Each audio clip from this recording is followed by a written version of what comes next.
हमेशा याद रखिएगा, दया मांगने से नहीं मिलती है। दया, गुरु की दया गुरु आदेशित कर्म से मिलती है। गुरु जो बोले हैं उसको करने से ही गुरु की दया मिलती है। लेकिन शिव को गुरु मानने के लिए भी उनकी दया चाहिए। इसीलिए हम लोगों ने कहा उनसे दया मांगिए। उससे ज्यादा दया की जरूरत तो आपको पड़ेगी ही पड़ेगी। जब शिव को गुरु आपने मान लिया, तब गुरु आदेशित कर्म करिए, लोगों को समझाइए, लोगों को शिव से बनाइए।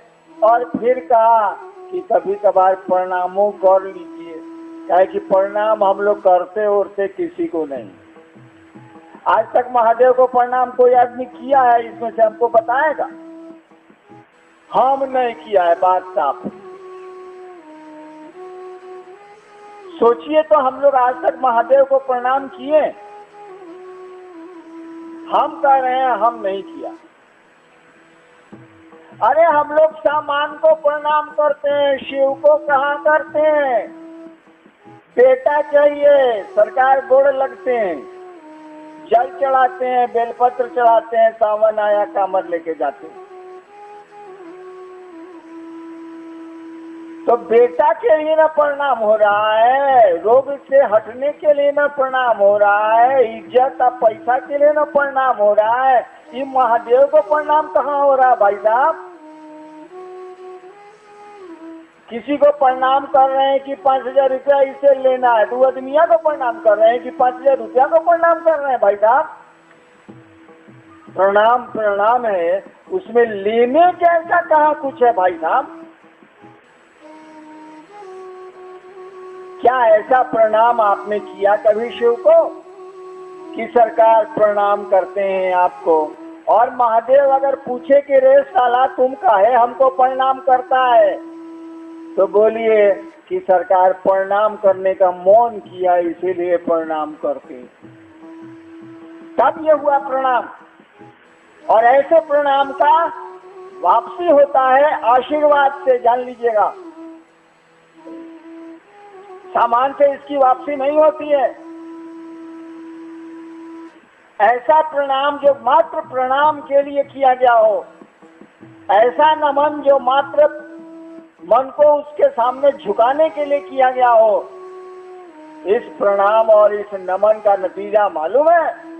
इसका एक ही नतीजा होता है, केवल एक नतीजा होता है।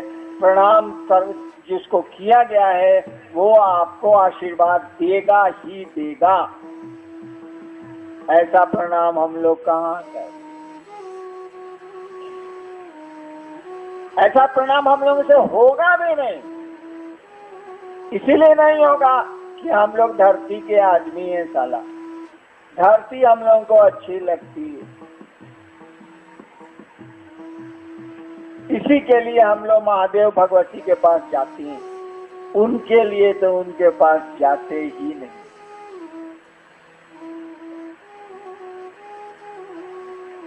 तो आप जाइए शिव के पास, मेरे पास आने की कोई जरूरत नहीं है। हम वहां जाएंगे तो घंटा जाइएगा, किसके पास जाइएगा?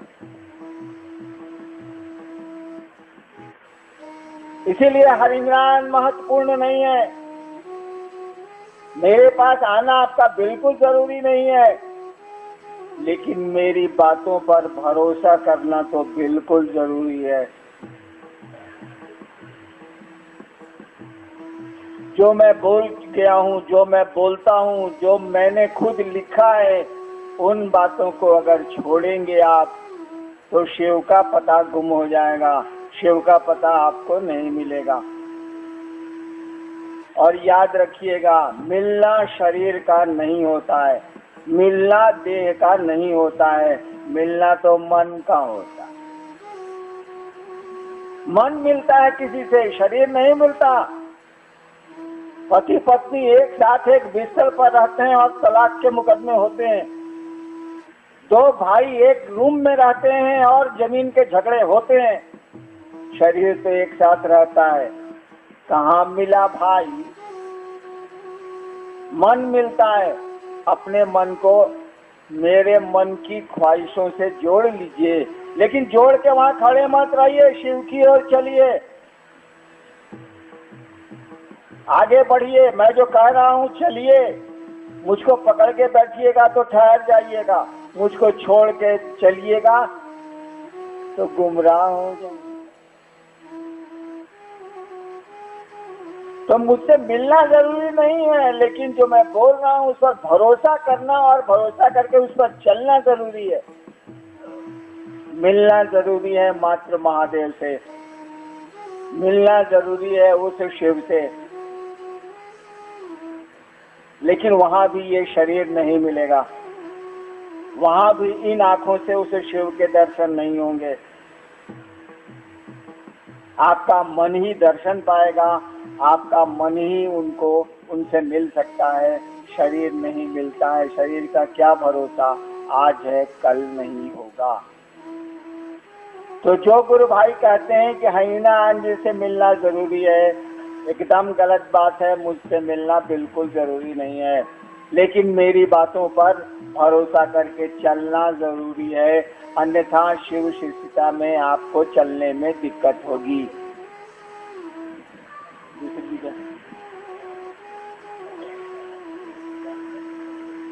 चर्चा ही पूजा है और आप कहते हैं कि 2012 तक ही चर्चा होगी, तो बाद में क्या करेंगे? आद मुनि सिंह जामदोर उड़ीसा। हम कब बोले हैं कि 2012 तक चर्चा होगी? शिष्यानुभूति मैंने लिखी है, उसमें पढ़ा है चर्चा पर, दूसरे सूत्र को पूरा पढ़े हैं। उसमें लिखा है कि ये अविरल आत्मा अनुभूति है, हमेशा चलेगी। ये अविरल, जो रुकती नहीं है, जो विरल नहीं होती है, अंतहीन है, इसका अंत है ही नहीं। लोग रोज धरती से जाएंगे, रोज नए लोग पैदा होंगे, चर्चाएं चलती रहेंगी। ये हमने कब कह दिया कि 2012 तक? मैंने तो कहा है कि अंतहीन है, इसका अंत नहीं है।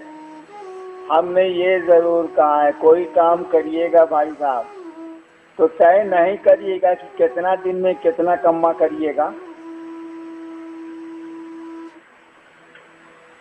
क्योंकि आप सोते हैं, क्योंकि शिव कार्य के प्रति आप जागरूक कम हैं। तो आपको तो टारगेट देना होगा ना कि शाम के पहले आप फलना जगह तक पहुंचिए। अब जिस चाल से चले आप चले, लेकिन आपको पहुंचना होगा, कोई लक्ष्य तो देना होगा, कुछ निर्धारित तो करना होगा कि यहाँ तक चलना है, कुछ तय तो करना होगा कि 12 महीने में पूरा कोर्स पूरा करके परीक्षा देनी है बच्चे को, कि एक के बारे में एग्जामिनेशन लीजिएगा, पढ़ेगा वो। हमने कहा कि 2012 यानी अब 1.5 साल बचा,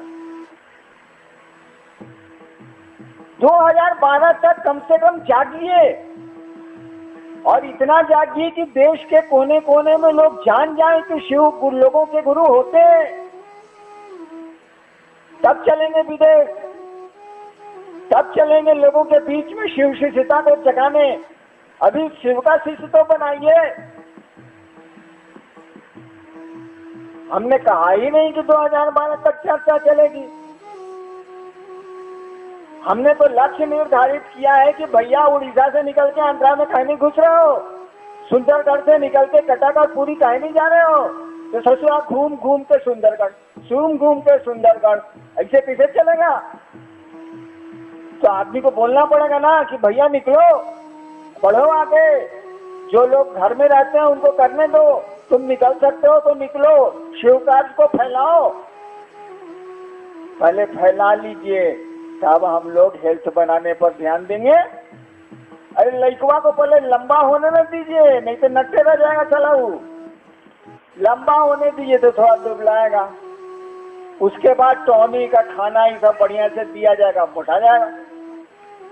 तो शिव कार्य को फैलाइए, टॉनिक हम लोग दे देंगे, शिव शिष्यता बढ़िया से मोटा जाएगी, यानी बढ़िया से स्वस्थ हो जाएगी। हमने ऐसा कहा ही नहीं। तो हम पागल हैं क्या? हमारा माथा खराब है। आपके लिए लक्ष्य दिया गया, शिव शिष्यों को ये निर्धारित किया गया कि आप ही के लिए नहीं, सभी को, कि 2012 तक पूरा करिए, सूचिए मत। ताकि एक दिन तो ऐसा सोना है कि जगाने वाला भी जगा नहीं सकेगा। काम करिए महादेव का, अपना भी उसी तरह से करिए और महादेव का भी काम उसी सिंसियरिटी से करिए, उसी लगन से करिए। इसीलिए कहा गया, और क्या कहा गया, सुतिए मत, जागिए, जाग के महादेव का काम करिए। अब गुरु का काम चेला नहीं करेगा तो क्या करेगा? साला बाप का काम बेटा नहीं करेगा तो दूसरा क्या करेगा? और आपकी हमारी आदत है, हे महादेव अपने दया करब तब ना अपने के चर्चा होता ही। ये कोढ़ियापनी है, बदमाशी है ये। आप किस काम के लिए महादेव से दया मांगते हैं? और सब काम गिनाए हम, भागने के लिए महादेव से दया मांगते हैं देखो देवाशीष जी को छोड़ के, इसीलिए कि उनको हगे नहीं होता है तो जाके लेटरिन में महादेव से कहते हैं कि सरकार दया करिए, कम से कम कुछ तो निकले नीचे से। आप नहीं मांगते, हम नहीं मांगते, लेकिन महादेव का काम आएगा तो दया चाहिए। काहे? बाप अगर खेत पर नहीं जाएगा तो खेत हम लोग छोड़ देंगे, परती की खेती करेंगे। महादेव दया नहीं करेंगे तो महादेव का काम बंद हो जाएगा। चला हम लोग इतना काम करते हैं, महादेव का काम नहीं कर सकते हैं, खत्म है कहा हम लोग मामूली काम करते हैं, मामूली चीजें आदमी ने इस धरती पर बनाई है।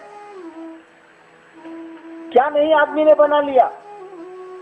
महादेव के काम के लिए उनकी दया चाहिए। नहीं, जहाज बनाने के लिए, ये बनाने के लिए, वो बनाने के लिए बना लेंगे हम, करेंगे हम, खोज करेंगे हम, कोशिश करेंगे हम। अब महादेव के काम के लिए महादेव की दया चाहिए। क्यों? काहे करेगा वो दया? आप शिष्य नहीं है क्या? शिष्य की जवाबदेही है कि वो गुरु का कार्य करे और अपनी ताकत से करे। अभी चर्चा में सुन रहा था, बाहर बैठा हुआ था कि शिव की शक्तियां महादेव का काम करती हैं। बिल्कुल सही कहा गया। हम आप क्या है इसको बताइए ना। शिव की शक्तियां ही महादेव का काम करती हैं, बिल्कुल सही है। हम आप क्या है? उनकी शक्ति नहीं है तो मुर्दा है। उन्हीं की ने शक्ति है भाई साहब। हम आप, वह शक्ति निकल जाती है तो लोग कहता है मर गया। हम सभी उनकी शक्ति है, काम हमको ही करना है। हमने शिव को गुरु माना है तो दूसरा कोई क्यों करेगा? हम लोग करेंगे, धीरे धीरे धीरे धीरे लोग बढ़ते चले जाएंगे, थोड़ा काम आसान हो जाएगा। और नहीं मिलेंगे तब भी करेंगे, साले को जो होगा देखा जाएगा, करेंगे। चलिए तीसरा। एक भाई की जिज्ञासा है कि शिव शिष्यता का अंतिम लक्ष्य क्या है? आपने सवाल सुना, शिव शिष्यता का अंतिम लक्ष्य क्या है? तो शब्द बोल रहा है कि अंतिम लक्ष्य क्या है? शिव शिष्यता के अंतिम लक्ष्य शिव है, महादेव है। जिस दिन शिष्य शिव से जुड़ गया उसे शिव शिष्यता का लक्ष्य पूरा हो गया। और शिव से जुड़ने का मानी शिव हो गया। और एक एक आदमी अगर शिव हो जाए ना, ये संसार कितना खूबसूरत हो जाएगा। सोचते हैं शिव के बारे में आपने जो कहानियां पढ़ी हैं कितनी सुंदर है। आदमी भी शिव हो जाए, शिव जैसा हो जाए तो कितना सुंदर हो जाएगा समाज, ये संसार कितना खूबसूरत हो जाएगा। तो शिव शिष्यता के लक्ष्य शिव है, चेला का लक्ष्य उसका गुरु होता है। आप बोल रहे हैं शिव शिष्य, इसका माने आपके लक्ष्य गुरु है। गुरु तक पहुंचिए, गुरु जो कहते हैं करिए, बस। चलिए एक सवाल है, तीसरा सूत्र नमन करना जप है या प्रणाम? यह स्पष्ट करें कि जप और प्रणाम में क्या अंतर है? जप और प्रणाम में क्या अंतर है? बाबू जी को गोड़ लगते हैं, जप है कि प्रणाम है? भाई जी, बाबू जी के पास चाहे माई के पास जाते हैं या ससुर से मिलने गए तो क्या बोलते हैं? 1 घंटा तक ससुर को पकड़ के बोलते रहते हैं, ससुर जी गोड़ लगतनी, ससुर जी गोड़ लगतनी, ससुर जी गोड़ लगतनी, ससुर जी गोड़ लगतनी, ससुर जी गोड़ लगतनी। तब तक सास आ गई, सास जी गोड़ लगतनी, सास जी गोड़ लगतनी, सास जी गोड़ मारे दूध चढ़ी बच चला। पगला गया क्या? चल करके मैं रांची में तो हॉस्पिटल है ले पागल खाना। कि जप हुआ, प्रणाम प्रणाम है, जप जप है, जप के माध्यम से प्रणाम होता है, ये बिल्कुल सही।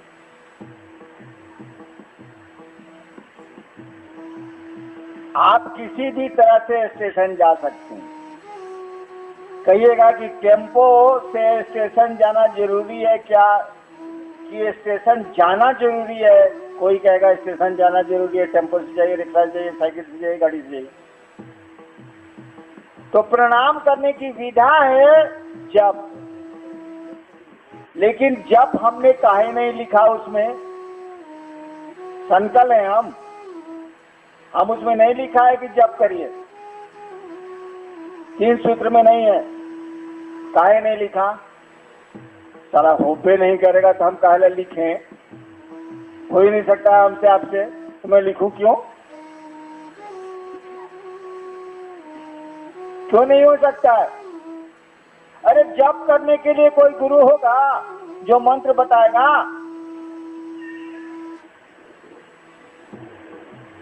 हमको आपको गुरु ही नहीं है तो मंत्र के बतावेगा। और जो गुरु मिलता है धरती पर, हम क्या बोलें? उसके मंत्रों का जप किया जाए तो हमारी आपकी क्या स्थिति होती है? नजर घुमा के दुनिया की ओर देख लीजिए। क्योंकि जप का सिद्धांत है कि तुम्हारी ताकत, गुरु की ताकत और मंत्र की ताकत, तीनों ताकत मिलेगी एक साथ, तब जाके जप होगा। तो जप करने की ताकत हम लोग को है। कौन सी के लिए? सरकार 8 साल ब्याह के हो गया है, अभी तक हमको एको बाल बच्चा नहीं है, जप कर रहे। उस देवता के लिए तो जप हो नहीं रहा, तो आपकी शक्ति तो काम नहीं कर रही है, बहुत कम कर रही है, हल्का कर रही है। गुरु आपको मिले तब ना। चलिए आपको गुरु मिल गए शिव, उन्होंने बताया नमः शिवाय, यदि बताया नहीं है, यदि नमः शिवाय, तो नमः शिवाय का जो भी देवता हो, शिव ही है, जो भी देवता हो, तीनों ताकत मिलेगी तब जाके जप सफलीभूत होगा, सार्थक होगा।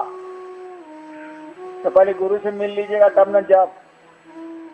अभी तो गुरु से मिलने का उपाय हम बता रहे हैं कि नमः शिवाय से प्रणाम करिए। इस प्रणाम को आप जप में ले जा सकते हैं। मन करे तो माला कई तरह की होती है, एक सांस की माला होती है, आपकी सांस चलती है ना, वो भी माला है, आती है जाती है, आती है जाती है, आती है जाती है। एक आदमी की सांस 24 घंटे में 21,600 बार चलती है औसतन। एक आदमी 24 घंटे में सांस लेता है 21,600 बार औसतन। ये भी एक माला है जिसको अजपा जप बोलते हैं। रुद्राक्ष की माला भी एक माला है, तुलसी की माला भी एक माला है, कमलगट्टे की माला भी एक माला है, अंगुली की माला भी एक माला है। हमने कहा कि जौन माला पर मन करे जप करिए, अगर करना चाहते हैं। ये जप कुछ नहीं है, आप पहले प्रणाम करिए, गुरु से संबंध बनाइए तो जप होगा, नहीं बनाइएगा नहीं होगा। पहले गुरु को प्रणाम करना सीखिए। आप चाहिए तो ये प्रणाम जप के माध्यम से कर सकते, आपका मौन। चलिए नेक्स्ट। बहन आत्मनी जी उड़ीसा, इन्होंने लिखा है, साहब से अनुरोध है कि शिष्यानुभूति छपवा कर बांट सकते हैं कि नहीं? अगर बांट सकते हैं तो क्या कुछ उसके ऊपर मूल्य लगाया जाए या नहीं? शिष्यानुभूति हम लोगों ने निर्णय लिया है बहुत शुरू से कि उसका कोई मूल्य नहीं लगाया जाएगा, और लोगों को उसको छापने का अधिकार नहीं है।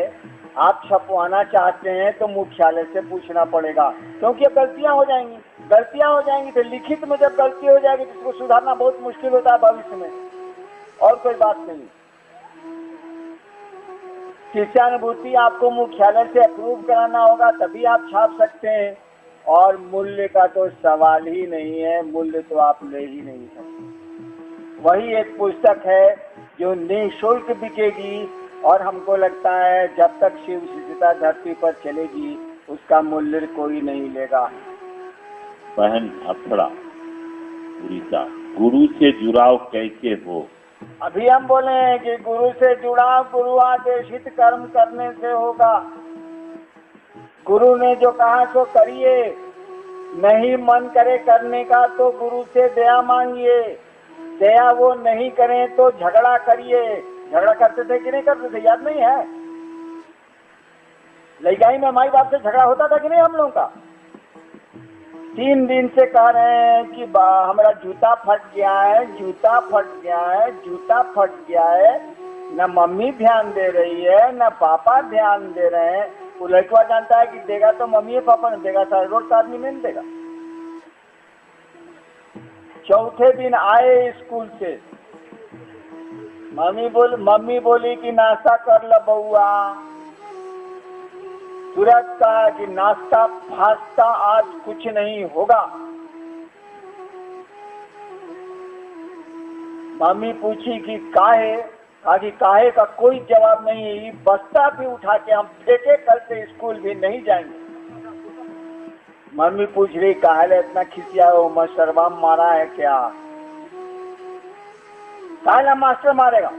3 दिन से कह रहे हैं कि मेरा जूता फट गया, जूता फट गया, कोई चिंता नहीं है, हमको चलने में दिक्कत होता है। लड़का सब कहता है कि अरे फटा हुआ जूता पहन के स्कूल आता है। मम्मी ने कहा नाश्ता थोड़ा सा कर लो। कर नहीं सकते हैं आज हम नाश्ता, आज तो हम नाश्ता कर भी नहीं करेंगे। अंत में मम्मी पापा को लाते हैं, अच्छा चलो खरीद देंगे। और जूता खरीदवाते थे कि नहीं खरीदवाते थे? तो महादेव से झगड़ा नहीं कर सकते हैं। बच्चा थे तो जूता के लिए इतना तूफान मच रहा था, और गुरु के काम के लिए तूफान नहीं मचा सकते हैं। महादेव से मचाइए तूफान। हमें जैसा हम पहले बहुत ही सब काम करते थे, देखते थे कि 9-9 महीना तक 8-8 महीना तक एक महादेव का चेला नहीं बना। आप लोग तो बोलते हैं यहाँ सुनते हैं कि 6,000-7,000 शिवसी से बनता है। हम जब शुरू में शिवसी से बनाने की कोशिश करते थे तो 8-8-9-9 महीना तक एक साला नहीं बनता था। और भी समाज में हम मजिस्ट्रेट थे भाई साहब, हम महादेव का ताकत अलगे था हमको, तबो नहीं बनता था। कितना चमत्कार करते थे तबो नहीं बनता था। तो महादेव से कहते थे कि आज में हम लोगों का खाना बंद रहेगा। नीलम को हम लोग कहते थे कि आज खाना बंद रहेगा, अन्नू मोनू लवली का खाना बनेगा और किसी का खाना नहीं बनेगा। एक दिन नहीं खाए, दूसरे दिन नहीं खाए, सतुआ पी के रहते थे हम, 5-6 दिन सतुआ पी के रह जाते हैं।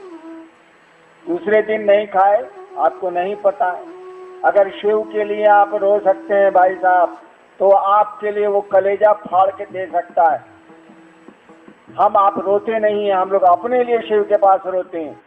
और महादेव ने मुझसे खुद कहा है, जिद नहीं करो, खाना खाओ। और खाना हम लोग खाते थे। आपको नहीं कहते हैं कि खाना छोड़िए, लेकिन ये तो कह सकते हैं कि हम एक भी महादेव का चेला हमसे नहीं बन रहा है, आपको 5 दिन तक हम प्रणाम नहीं करेंगे, प्रणाम करवे नहीं करेंगे। आपको हद करते हैं आप, अपने काम के लिए भी दया नहीं कर सकते हैं तो हमारे काम के लिए कपार करिएगा आप। जो आदमी अपने काम के लिए दया नहीं कर सकता वो हमारे काम के लिए कपार करेगा। जब गुरु का आदेश है तो अपने काम के लिए भी तो दया करें, उनसे लड़ ही नहीं सकते। क्यों? इसीलिए कि शिव कार्य करने का मनवा करेगा तब न लड़िए, जुतवा का फिक्र होगा तब न मम्मी पापा से लड़िए, बस्ता फटेगा चिंता में आइएगा तब न मम्मी पापा से लड़िए। आपको हमको चिंता ही नहीं है कि गुरु कार्य करना है। चिंता करिए, उस महादेव से लड़िए। लड़ने में बड़ा मजा है, और लड़के देखिए, लगेगा कि उससे प्यारा तो संसार में कोई नहीं है। हमने एक पंक्ति कही है, शिव जैसा कोई नहीं है, न वैसा देवता है, न वैसा गुरु है, न वैसा गृहस्थ है, सब कुछ में उसके जैसा कोई नहीं है। अगर आप शिव के लिए रो सकते हैं, हम लोग शिव के लिए नहीं रोते होते हैं। हम लोग पैसा के लिए, बेटा के लिए, धन के लिए, पति के लिए, मेहरारू के लिए, घर के लिए, इसके लिए रोते हैं। अगर आप शिव के लिए रो सकते हैं तो वो शिव आपके लिए कलेजा फाड़ के आपके सामने आ सकता है। रोना हम लोग जानते ही नहीं है।